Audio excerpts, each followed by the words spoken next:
So, in the movie Saving Private Ryan, the D-Day landings, there are many scenes in this part that shows us what not to do in this scenario. Even though you'll never be in this situation, it's better to be safe than sorry. So here's what you would have to do to survive. And before starting this, I know some smart ass people in my school shooter video said the best way to survive is to be homeschooled or live in Europe. Well, no shit. However, if you have no choice and you had to fight on D-Day, here is what you would do. So listen up, don't eat. Before even entering the landing craft, you were given a nice hearty breakfast. This was done to boost morale, but it is important to not eat it. Once you enter the craft, you already feel sick. Coupled with the harsh waves and the food you just ate, there's a very high chance you're going to feel seasick, like these soldiers right here. Being seasick means you're slower, weaker and less alert, which all of these reduce your odds of survival before you've even gotten off. Exit quickly. So the landing craft doors open, and before even setting foot on sand, you are already dead. And if you are the one opening the door, you're most likely the first to get shot. So your best bet here, if you want to survive, is to be one of the men at the back or the middle of the landing craft. Your goal here is to exit the craft as quickly as possible, and one of the ways to do that is to jump over the side.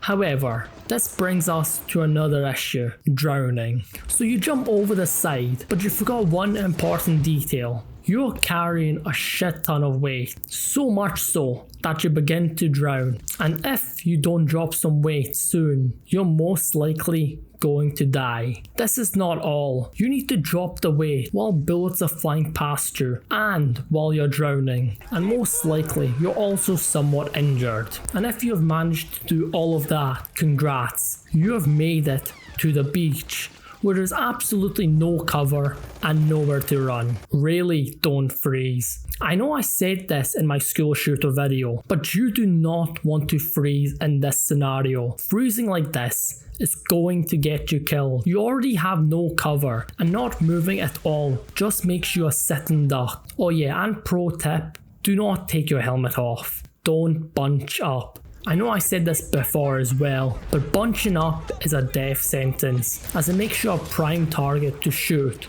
or worse, drop shells at, where a piece of shrapnel is highly likely to hit you and kill you. Keep moving forward. So in this scenario, most likely, you're 19 to 21 years old, or even younger, and you got drafted in the war. So you do what your natural instincts tells you to do when getting shot at. Find cover. However, there is one big problem here.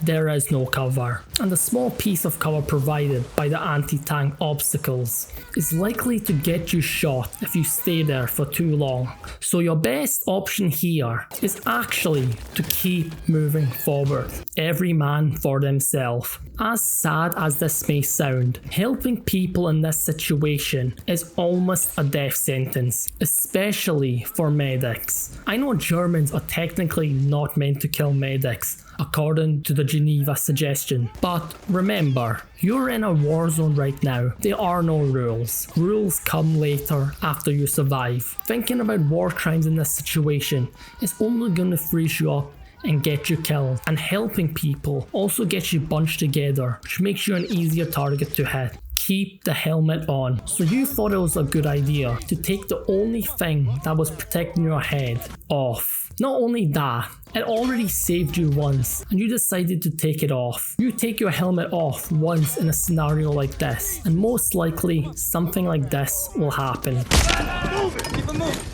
Got it? So congratulations, you have survived the assault on D-Day. However, don't get too excited, because this is only the start for you. And even once the war is over, you still need to survive severe shell shock and PTSD from watching all your friends die. So if you ever are in the unlikely scenario in this, hopefully these tips help you out. Remember, share this around and stay safe.